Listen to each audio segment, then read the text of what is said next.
My name is Erica, and I never thought I'd be caught up in a family drama that would change my life forever. At 29, I was living a pretty ordinary life in the city. For the past 5 years, I'd been working as a secretary at Global Tech, a big corporation downtown. It wasn't glamorous, but it paid the bills for my small rented apartment. Weekends were my escape. I'd throw myself into dance classes, losing myself in the rhythm and forgetting about the pile of paperwork waiting for me on Monday. It wasn't much, but it was my life, and I was content. Family, though? That was complicated. I had a younger sister, Emily, who'd always been the golden child. From the day she was born, our mother doted on her like she was made of spun sugar. Dad, well, he just fell in line with whatever Mom wanted. It was always Emily this and Emily that. I tried not to be bitter, but it was hard not to feel like a shadow in my own family. As years went by, the distance between us grew. Phone calls became less frequent, visits even more so. I'd see pictures on social media of family gatherings I wasn't invited to, Emily always front and center, beaming with our parents. It stung, but I told myself I was better off focusing on my own life. That's why I nearly dropped my phone when Mom's number flashed on my screen one Tuesday evening. I hesitated before answering, bracing myself for whatever drama might be on the other end. "Erica, it's your mother," her voice crackled through the speaker. "Hi, Mom," I replied, trying to keep my tone neutral. "Is everything okay?" "Your father wants to see you," she said, cutting straight to the chase. "Can you come to the house this weekend?" "Saturday at 2 p.m. Don't be late." And with that, she hung up. I stared at my phone, a mix of emotions swirling inside me. What could be so important that Dad wanted to see me after all this time? Part of me wanted to ignore the invitation, to protect myself from inevitable disappointment. But curiosity won out. I'd go, if only to find out what was going on. As I stood outside my parents' expensive home that Saturday, I took a deep breath. The house looked the same as always, a monument to my parents' success and a reminder of the life I'd never quite fit into. I rang the doorbell, half expecting no one to answer, half hoping no one would. The door swung open, and there stood my mother, her face a mask of polite indifference. "You're here," she said, stepping aside to let me in. "Everyone's in the living room." Seated in the plush living room were my father, looking pale and drawn, my sister Emily, and her husband, James. The atmosphere was tense, thick with unspoken words and hidden agendas. I perched on the edge of an armchair, feeling like an outsider in my own family home. Up close, I could see how ill Dad looked. His skin was pale, almost translucent, and his eyes seemed sunken. A chill ran down my spine as I realized this wasn't just a casual family gathering. "I've got something to tell you all," Dad continued, his gaze sweeping across the room. I'm terminally ill.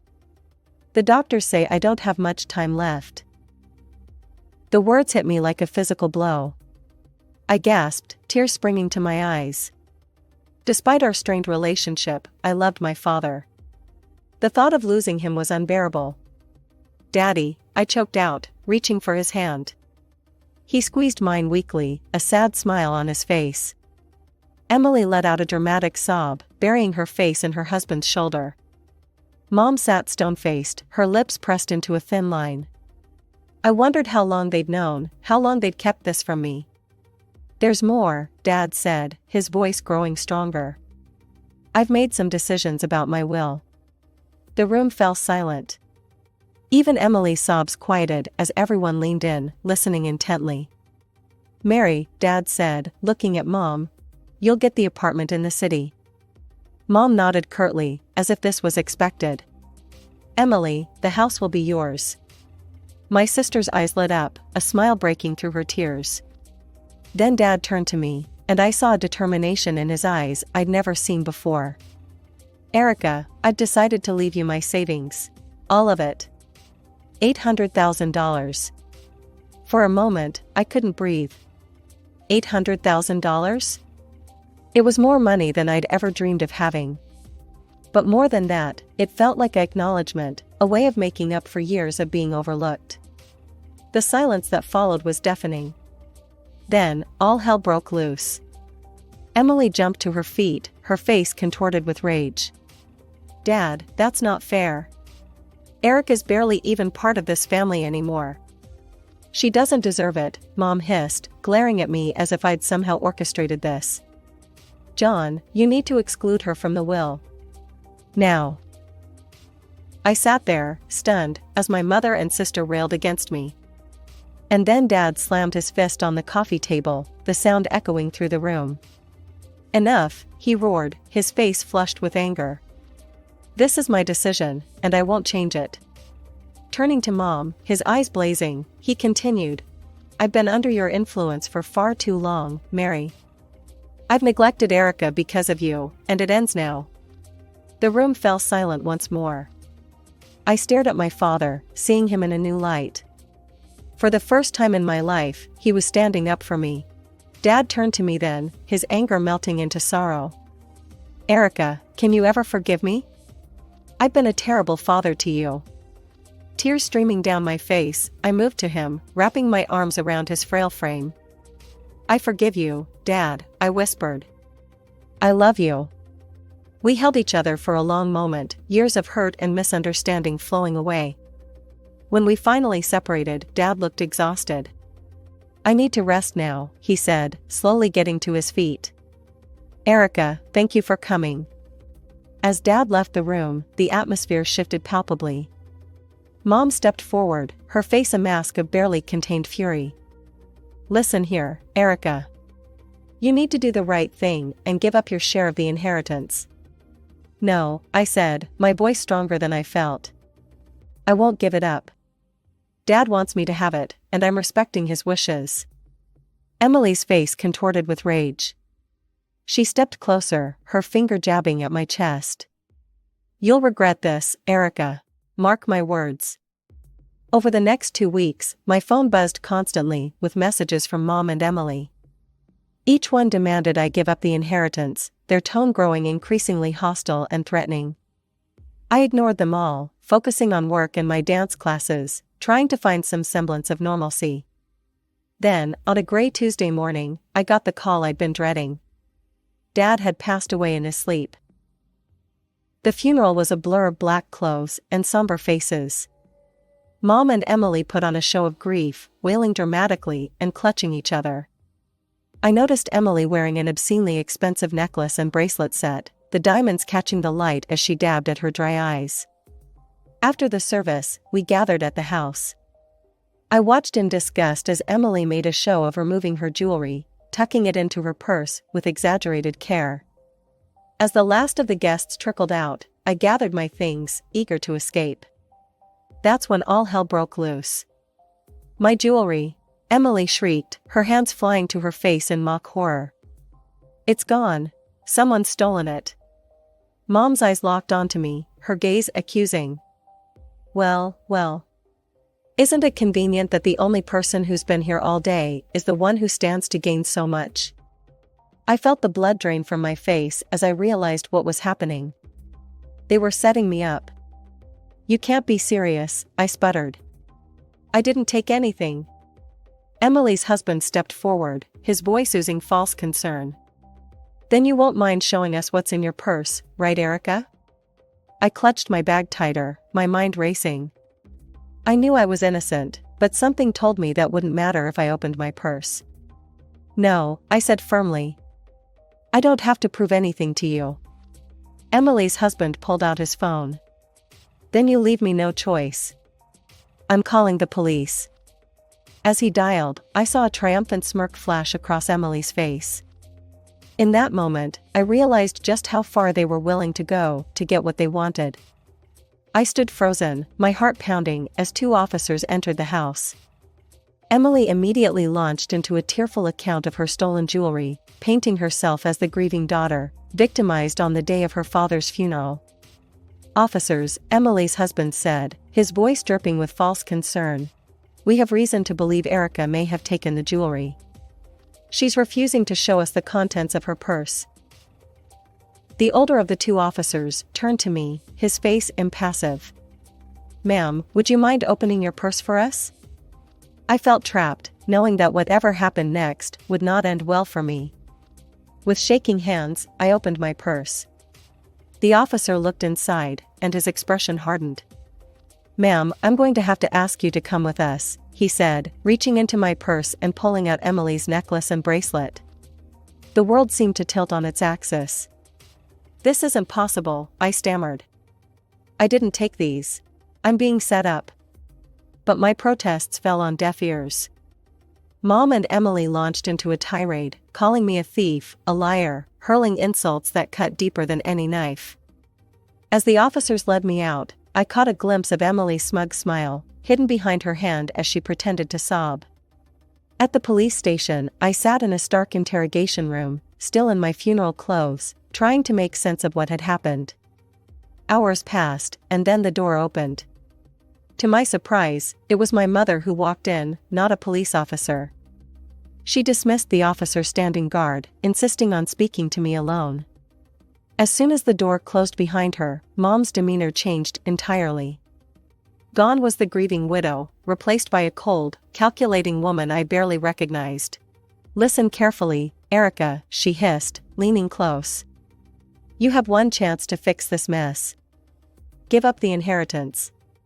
Sign it over to Emily, and all of this goes away. The charges, the scandal, everything." I stared at her, disbelief warring with a growing sense of betrayal. You set me up? Your own daughter?" Mom's laugh was harsh and humorless. "Oh, please. You stopped being part of this family long ago. Now, you have a choice. Give up the money, or we'll make sure you go to prison. Think about it, Erica. A thief who stole from her own sister at their father's funeral? Your reputation will be ruined. You'll lose everything." I felt sick to my stomach, the full weight of their betrayal crashing down on me. "No," I said, my voice barely above a whisper. "I won't do it. I didn't steal anything, and I won't let you blackmail me." Mom's eyes flashed with anger. "You ungrateful little rat," she spat. "I hope you enjoy prison. Everyone will know what you did, stealing from your own family. You'll be nothing but a criminal, a disgrace." With that, she turned on her heel and left, slamming the door behind her. I sat there, stunned, tears streaming down my face as the reality of my situation sank in. I was released on bail later that night, stumbling out of the police station into the cool night air. My phone buzzed, a message from my boss at Global Tech. My stomach dropped as I read it. "Erica, I've heard some disturbing rumors. Until the situation is resolved, I think it's best you take some time off. Paid leave, of course. I believe in your innocence, but we need to protect the company's reputation. Take care." I leaned against the cold brick wall of the station, feeling my world crumbling around me. In the span of a day, I'd lost my father, been betrayed by my family, arrested, and now I was on the verge of losing my job. The next morning, I woke up with a renewed sense of purpose. With trembling fingers, I searched online for private investigators in the area. One name stood out, Jack Reeves, a former police detective turned PI with a reputation for solving complex cases. I made the call, my voice steadier than I expected as I explained my situation. "Miss Thompson," Jack said after I finished my story, "this is a delicate situation. Family conspiracies are never easy to prove. But if what you're saying is true, we'll find evidence. It won't be cheap, though." I thought of the inheritance I was fighting for. Money's not an issue. I need to clear my name and expose what they've done. The next 3 weeks were a blur of clandestine meetings with Jack, anxious waiting, and sleepless nights. I threw myself into my dance classes on weekends, desperate for any distraction from the constant worry. My phone remained silent, no calls from work, no more threats from my family. The silence was almost worse than the conflict. Then, one rainy afternoon, my phone rang. It was Jack. "Erica," he said, his voice grave. "I've got news, but you're not going to like it." My heart sank. "What is it, Jack?" He sighed heavily. "I've been following your mother and sister, trying to catch them discussing the inheritance or the theft. But they're careful, too careful. They never talk about it in public, and I can't legally bug their homes. I felt the last glimmer of hope fading. So that's it? There's nothing we can do? Not exactly, Jack replied, a note of hesitation in his voice. I did find something, but it's not related to your case. It's about your sister. I sat up straighter. What about her? She's having an affair, Erica. I have photographic evidence of her entering a hotel with a young man, definitely not her husband. I also managed to record some of their conversations. It's not flattering to her husband, to say the least. For a moment, I sat in stunned silence. Then, slowly, a plan began to form in my mind. Jack, I said, my voice low and determined, I need you to send me everything you have on this. And I mean everything. As soon as I hung up, I sprang into action. I spent the next hour poring over the photos and recordings Jack sent, my mind racing with possibilities. Finally, I made a decision. I selected the most damning photo, my sister entering the hotel with her young lover, and sent it to her husband's phone with a simple message. Interested in knowing what happened next? Meet me at Café Luna tomorrow at 2 p.m. The next day, I arrived at the cafe early, my nerves on edge. At exactly 2 p.m., Emily's husband walked in, his face a mask of barely contained fury and curiosity. What's this about, Erica? He demanded as he sat down across from me. I took a deep breath. I think you know, James. But what you've seen is just the tip of the iceberg. Over the next hour, I laid out everything I had. The photos, the recordings of Emily laughing about James's age, mocking his performance in bed, discussing her plans to leave him once she got her hands on the full inheritance. James sat in stunned silence, his face growing paler with each revelation. When I finished, he looked up at me, his eyes blazing with a mixture of pain and rage. What do you want? He asked, his voice hoarse. I leaned forward. I want justice, James. And I think you do too. Help me prove that they framed me, and we can both get what we deserve.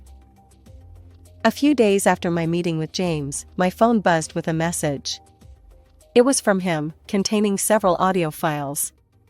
My heart raced as I pressed play on the first one. Emily's voice filled the air. Can you believe how easy it was to plant that jewelry in Erica's purse? My mother's laughter followed. I know. The look on her face when the police found it was priceless. Well, she'll have no choice but to give it up now. I listened to file after file, each one filled with their callous plotting and cruel laughter. A mix of vindication and disgust washed over me.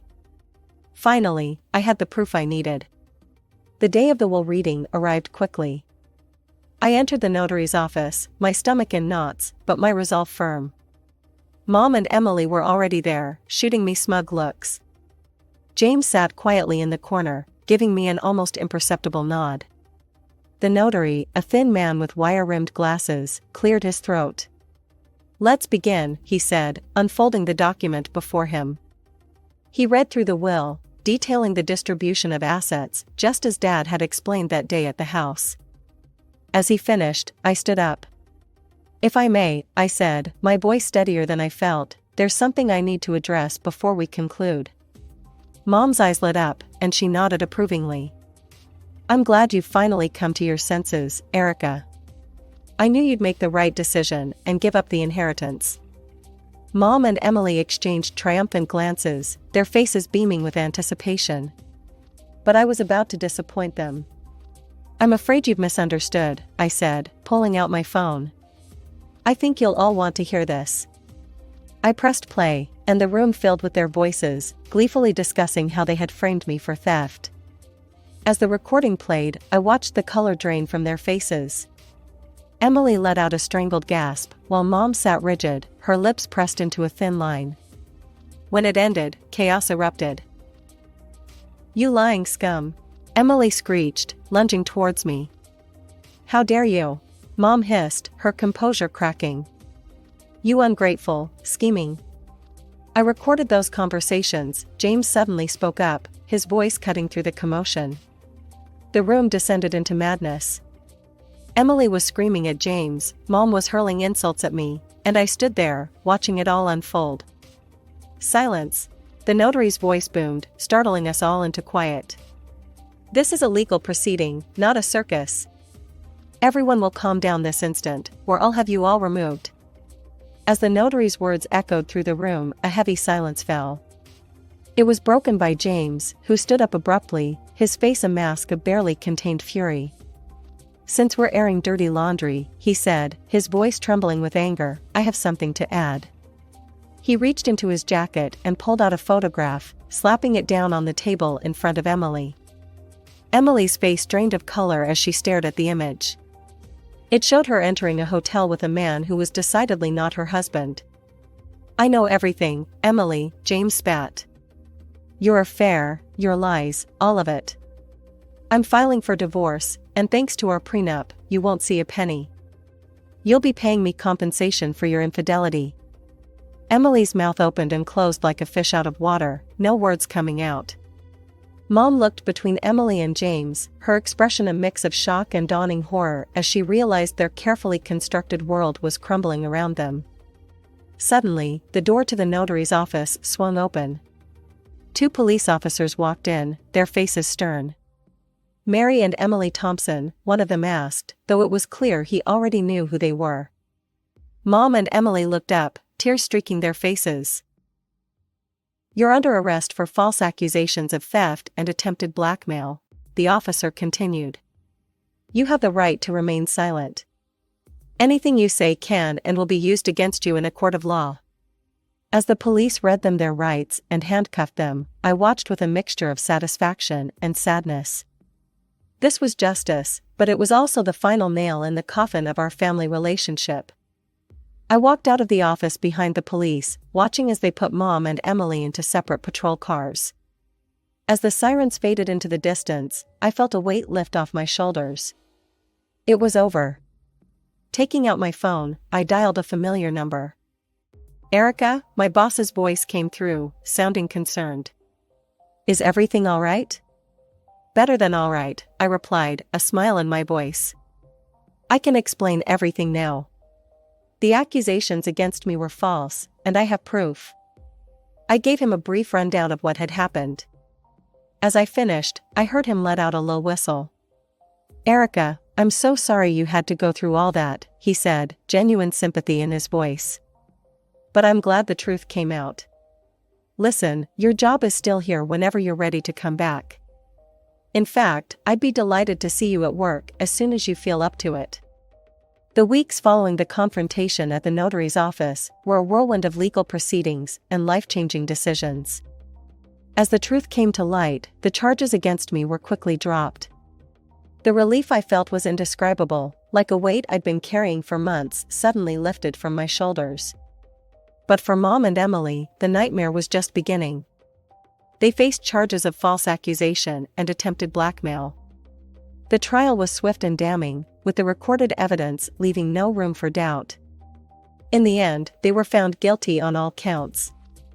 The judge, a stern-faced woman with piercing eyes, looked down at them from her bench.